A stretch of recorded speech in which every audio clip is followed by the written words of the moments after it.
Asli Fakfak, Dari kampung mana nih? dari kampung Arguni Oh, Kokas. Arguni. Siap. Insya Allah kalau Oke. Allah mau mengabulkan ya, saya bisa pensiun di Dinas Pekerjaan Umum. Tong Podcast. Hai, jumpa lagi di Tong Podcast RRI Fakfak. Dan saat ini sudah ada di depan saya ada sosok pemuda yang terkenal ya, khususnya di daerah Fakfak karena suka mengeksplor keindahan alam kota Fakfak. Siapakah dia? Nanti kita akan mengenal lebih jelas lagi ya dengan Kakak Arta. Halo Kakak Arta. Halo Kak Apa kabar Fitri. nih? Siap, baik, alhamdulillah. Oke, baik ya. Siap. Iya, kelihatan kok dari raut wajahnya. Wow. Oke, Kakak Arta. Kakak Arta ini adalah sekarang seorang PNS ya, Alhamdulillah seorang siap. PNS di. Di Dinas Pekerjaan Umum Kabupaten Fakfak. Oke, Kakak Arta boleh diceritain dikit dong kesehariannya? Dari mana? Dari awal lahir kah? Boleh. Dari SD, perjalanan SD. Ah, Jadi saya kecil sampai besar itu di Sorong. di Sorong ya? Sorong. Kirain di Fakfak. Tidak. Ini makanya orang Fakfak bilang kok ini kacau sekali. Oh, Jadi SD saya di Sorong, SD Impres 68, terus SMP di SMP 5 Kabupaten Sorong, dan SMA juga pun di Sorong, di SMA Negeri 2 Sorong. Setelah itu saya merantau ke Jakarta untuk mengambil S1. kirain merantau ke Fakfak kakak. Tidak, Oh, belum nih, belum sampai Fakfak nih. Oke. Jadi 6 tahun setengah di Jakarta, menghabiskan waktu untuk mengambil S1, setelah itu pulang ke Fakfak, ke kampung halaman nih ceritanya nih. Oke. Ke kampung halaman, Memangnya aslinya Fakfak? asli Fakfak, Dari kampung mana nih? dari kampung Arguni Oh, Kokas. Arguni. Siap. Oke. Sampai di Fakfak 2011. Jadi saya datang sampai di Fakfak itu karena saat kuliah itu kan kita 2 kali wisuda. Seharusnya saya gelombang pertama itu sudah wisuda, cuma menunggu gelombang kedua, jadi wisudanya barengan. Jadi pas sampai di Fakfak 2011 itu yang rencananya itu mau tes PNS ini. Oh, Tapi jadi memang sejak dini cita-citanya PNS ya? tidak. Oh, Justru terus apa? saya punya cita-cita tuh sebenarnya itu insinyur pertambangan ceritanya nih. Ah, Saat SMA itu ada haluan itu ingin jadi seorang anggota ya, tapi anggota Angkatan Laut. Angkatan Laut. Dan saat SMA itu saya tes Angkatan Laut, dari ratusan orang itu saya tersisa 2. Saat itu tes perwira. Pas 2 orang tersisa, ternyata saya tidak terpilih. Justru 1 orang yang sisa berdua ini yang terpilih. Oke. Dari situlah kekecewaan Oh, ceritanya. timbul kecewa ya? Kecewa sangat, sudah sisa 2 orang dari Ah, banyaknya orang, ternyata tidak lolos kayak gitu. Oke. Berarti kan belum rezeki ya. iya. Jadi putar haluan. Putar haluan, akhirnya rencananya nggak mau insinyur pertambangan, ternyata di kampus tersebut tidak ada pertambangan, adanya tata kota. Ah, Dan namanya itu saat itu pas kuliah itu emang aneh, namanya itu planologi. Saya bilang, planologi ini apa ini? Entah planet kah? Saya ambil aja, ternyata itu planologi itu perencanaan tata kota seperti itu.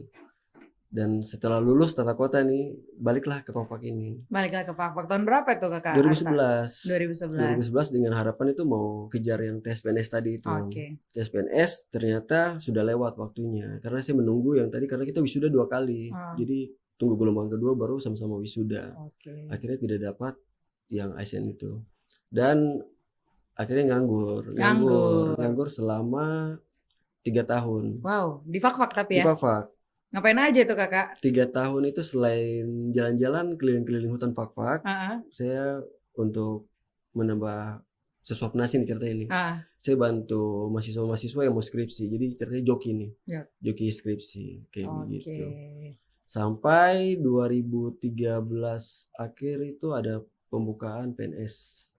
Dan SK keluar tuh tahun 2015. 2015. Dan Oke. 2015 itu awalnya saya punya SK itu masuknya ke Bapeda. Ternyata nama pengumuman itu nama di Bapeda, ternyata pas SK keluar itu saya di Dinas Pekerjaan Umum seperti itu. Oke, jadi Sampai dari saat ini sampai saat ini di pekerjaan umum. Jadi sudah berapa tahun nih kakak? Ini sudah jalan 6 tahun setengah.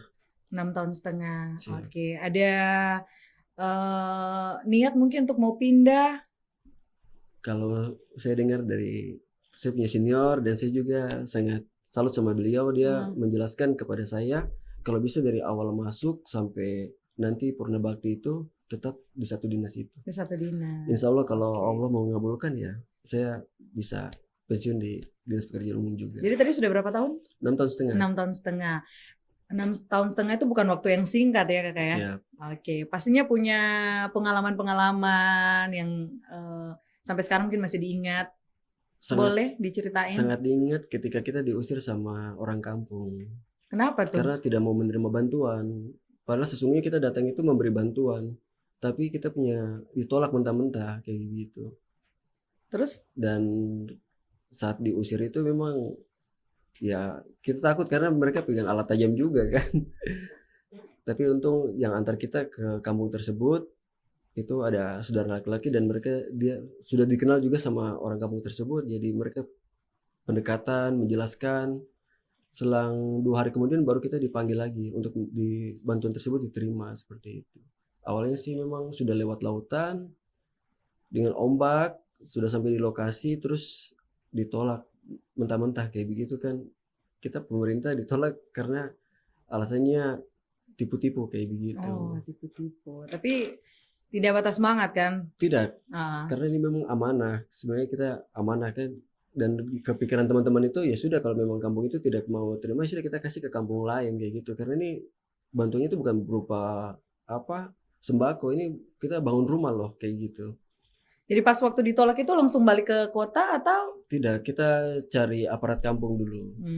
Karena kan yang usir ini kan masyarakatnya, bukan aparat kampungnya. Oke, itu pengalaman yang kurang enak ya. Sangat tidak enak. Sangat tidak enak. Oke, Kakak Arta ini dikenal sebagai orang yang suka mengeksplor keindahan alam. Siap. Oke, nah bagaimana nih cara membagi waktu di tengah sibuk-sibuknya menjadi seorang PNS ya, membagi waktu antara pekerjaan dan juga hobi? Oke, baik. Jadi sebenarnya sih awalnya sih memang menggebu-gebu, ingin lebih ke alam kayak begitu kan, karena saya sudah sebagai seorang PNS juga, jadi mau tidak mau saya punya waktu habis di PNS dan kurangnya itu lari ke alam kan. Jadi strateginya kalau saya pribadi, kita kembali lagi alam itu kan dia tidak kemana-mana nih, dia tetap di situ aja, jadi kapan saja kita bisa ke situ. Nah fungsinya kita kebetulan di komunitas Penafak ini kan anggotanya banyak, jadi kalau saya tidak ke situ bisa adik-adik mereka dong yang ke situ. Jadi nanti mungkin lain kali baru saya ke situ kan. Jadi itu terpaksa waktu kayak begitu. Karena tuh juga punya keluarga. Jadi selain sudah capek bekerja, pasti kita juga kan habiskan waktu dengan anak sama istri seperti itu. Jadi nanti kapan-kapan kalau ada libur panjang baru bisa. Baru beramai-ramai. Siap, seperti itu. Tapi kalau mengeksplor alam, istri dan anak ikut? Ikut. Atau ditinggal? Ikut. Awalnya tuh memang mereka tuh suka ikut-ikut karena mereka bosan, terada hiburan dong bilang tuh. Sudah tuh main ke alam kah. Baru sepupu anak 2 ini kan aktif.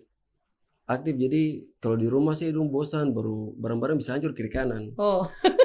Jadi kasih kenal orang di alam, ternyata orang lebih leluasa berekspresi seperti itu, menikmati juga. Jadi saya bilang terima kasih Tuhan, dong semua satu server, jadi saya juga kalau ajak dong ke alam saya tertakut begitu. Oke, Bro Arta, thank you udah datang di sini. Sukses untuk pekerjaan dan karirnya. Amin, terima kasih banyak. Tetap mencintai alam, tapi jangan melebihi Tuhan. Sampai jumpa di Tong Podcast berikutnya. Tong Podcast.